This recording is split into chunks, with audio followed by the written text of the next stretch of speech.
कांग्रेस क्यों बोली आदिवासी हिंदू नहीं हैं? संविधान क्या कहता है? मान्यताएं क्या है?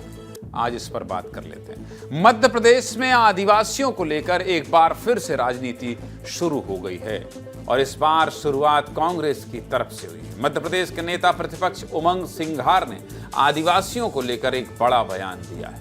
बुधवार को छिंदवाड़ा में मध्य प्रदेश आदिवासी विकास परिषद की बैठक और सम्मान समारोह हुआ।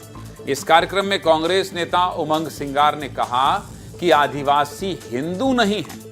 आदिवासियों की संस्कृति हिंदुओं से अलग है, उन्हें हिंदुओं से जोड़कर नहीं देखना चाहिए। अब इस बयान की चर्चा मध्य प्रदेश से लेकर छत्तीसगढ़ तक हो रही है। पहले ये बयान सुनिए, फिर खबर का विश्लेषण करते हैं। सुनिए। आप सब जानते हैं हम प्रकृति की पूजा करते हैं, और मैं तो कहता हूं गर्व से कहो कि हम आदिवासी, हम हिंदू नहीं हैं। मैं इस बात को हमेशा कहता हूं। वो सबरी थी जिसने राम को बेर खिलाया था जंगल में, वो भी आदिवासी थे। जो आदि काल से वास कर रहे वो आदिवासी है। जो प्रकृति की पूजा कर रहे, सूर्य की पूजा कर रहे, गाय की पूजा कर रहे, फसल की पूजा कर रहे, तो हम भी तो है। हम किसी समाज का अपमान नहीं करना चाहते। दरअसल उमंग सिंघार खुद एक आदिवासी नेता हैं, बहुत आक्रामक नेता, और धार जिले से कांग्रेस के विधायक हैं। आदिवासी वर्ग में उनकी अच्छी खासी पैठ है। नेता प्रतिपक्ष हैं तो आप समझ सकते हैं कि मध्य प्रदेश जैसे विधानसभा में नेता प्रतिपक्ष और आदिवासी वोट बैंक को साधने के लिए वो ऐसे बयान दे रहे हैं। छिंदवाड़ा से लेकर धार, झाबुआ मध्य प्रदेश के आदिवासी बाहुल्य जिले हैं और कहा जा रहा है कि 2028 के विधानसभा चुनाव से पहले कांग्रेस आदिवासियों को अपने पाले में करना चाहती है, जिसकी शुरुआत उमंग सिंघार ने कर दी है। मध्य प्रदेश के कौन कौन से इलाकों में आदिवासी वर्ग ज्यादा हैं और पिछले चुनाव में ये आदिवासी किसके साथ गए थे, जानना चाहते हैं? ये देखना चाहते हैं? जरा देख लीजिए ध्यान से। मध्य प्रदेश के आदिवासी बाहुल्य जिलों में सबसे पहले झाबुआ का नाम आता है, जहां पर लगभग 86% आदिवासी रहते हैं। दूसरे नंबर पर अलीराजपुर है, जहां लगभग 80% आदिवासी जनसंख्या है। इसके बाद डिंडौरी, बड़वानी, धार और छिंदवाड़ा है। इन चारों जिलों में भी 50% से ज्यादा आदिवासी जनसंख्या है और इन्हीं सीटों पर कांग्रेस की नजर है। 2023 के विधानसभा चुनाव में इन सीटों पर किसका दबदबा था, ये भी देख लीजिए।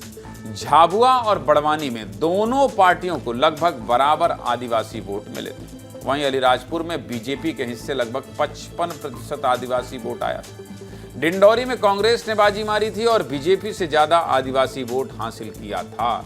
वहीं धार जिले की बात की जाए तो यहां बीजेपी आगे थी और 2018 की तुलना में 2023 के विधानसभा चुनाव में बीजेपी को 8% ज्यादा आदिवासी वोट मिला था।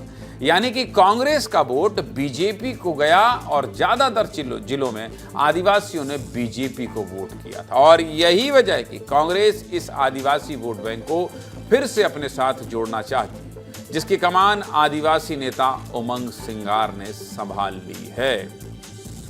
उमंग सिंघार के बयान का दिग्विजय सिंह और छत्तीसगढ़ के कांग्रेस प्रदेश अध्यक्ष दीपक बैज ने भी किया है समर्थन। दीपक बैज ने कहा है कि आदिवासियों का एक अलग धर्म कोड होना चाहिए। सुनिए भाई, दोनों नेताओं ने क्या कहा, सुनिए। और बकायदा देश में जो जातिगत जनगणना हो रही है वहाँ आदिवासी मांग भी कर रहे हैं कि हमारे आदिवासियों का अलग कॉलम होना चाहिए। मैं फिर से कह रहा हूँ कि हमारी रीति रिवाज, पूजा पाठ, परंपरा सब चीज अलग है और आदिवासी प्रकृति का पूजक है, तो सवाल ही नहीं है, ये तो देश का सवाल है। आदिवासी वो वर्ग है जो कि यहाँ का मूल निवासी है। आप और हम सब लोग जो आए बाहर से आए, अगर आदिवासी ये कहता है कि हम लोगों का धर्म जो है वो हम जिस प्रकार से मानते हैं प्राकृतिक, हम लोग जो है उनको हम लोग मानते हैं, ये उनका आस्था का प्रश्न है। ये किसी पर जबरदस्ती तो नहीं की जा सकती। आप क्या कहें? उमंग सिंगार, दिग्विजय सिंह और दीपक बैज ने आदिवासियों को लेकर बयान दिया तो बीजेपी भी मैदान में कूद पड़ी। भाई बीजेपी भी तो चाहती है कि आदिवासी वर्ग उनके साथ बना रहे, इसलिए बीजेपी नेताओं ने कहा कि आदिवासी सनातन धर्म का सम्मान करते हैं, जबकि कांग्रेस आदिवासियों को हिंदुओं से अलग करके समाज को बांटना चाहती है। सुनिए बीजेपी नेताओं ने क्या कहा है कांग्रेस के पलटवार में। नेता प्रतिपक्ष श्रीमान उमंग सिंगार जी, सोनिया गांधी को खुश करने के लिए भारत या मध्य प्रदेश के आदिवासी बहन भाइयों के गले में क्रॉस लटकाने का षड्यंत्र मत करो। तुम सोनिया को प्रसन्न कर सकते हो पर हिंदुस्तान तुमसे नाराज हो जाएगा। जीव की पूजा करने वाला ये आदिवासी और ये भारतीय संस्कृति और सभ्यता है। आप चाहे जितने प्रयत्न कर लो, भारत का आदिवासी अपने गले में क्रॉस नहीं लटकाएगा।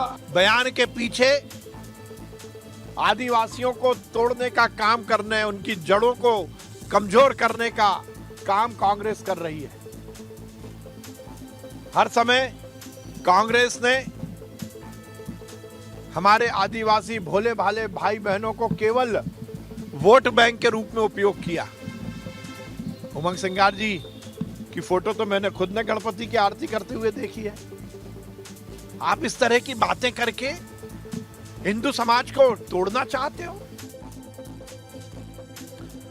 ये तो हुई राजनीति की बात, लेकिन भारत का संविधान आदिवासियों को हिंदू मानता है या नहीं, ये भी जानना जरूरी है। चलिए ये भी आपको दिखा देता हूं, समझ लीजिए। संविधान की बात कर रहा हूं, देखिए जरा। संविधान के अनुच्छेद 366 के 25वें सेक्शन में आदिवासी वर्ग को अनुसूचित जनजाति वर्ग में रखा गया है, लेकिन इस सेक्शन में यह भी लिखा है कि अनुसूचित जनजाति वर्ग के सदस्य हिंदू माने जाएंगे। स्पष्ट तौर पर यह लिखा है, संविधान की बात बता रहा हूं। संविधान के आर्टिकल 25 और 28 के मुताबिक आदिवासियों को अपनी पारंपरिक पूजा का अधिकार है, लेकिन वो हिंदू समाज का हिस्सा हैं। आर्टिकल 15 के चौथे सेक्शन अनुच्छेद 46 और 244 के मुताबिक आदिवासियों के लिए विशेष प्रावधान किए गए। उनकी संस्कृति और पहचान को संरक्षित रखने के लिए भी नियम बनाए गए हैं, लेकिन कानून के हिसाब से आदिवासी हिंदू धर्म का ही हिस्सा है। ये स्पष्ट आपको बता दिया। सीधे मुद्दे की बात क्या है?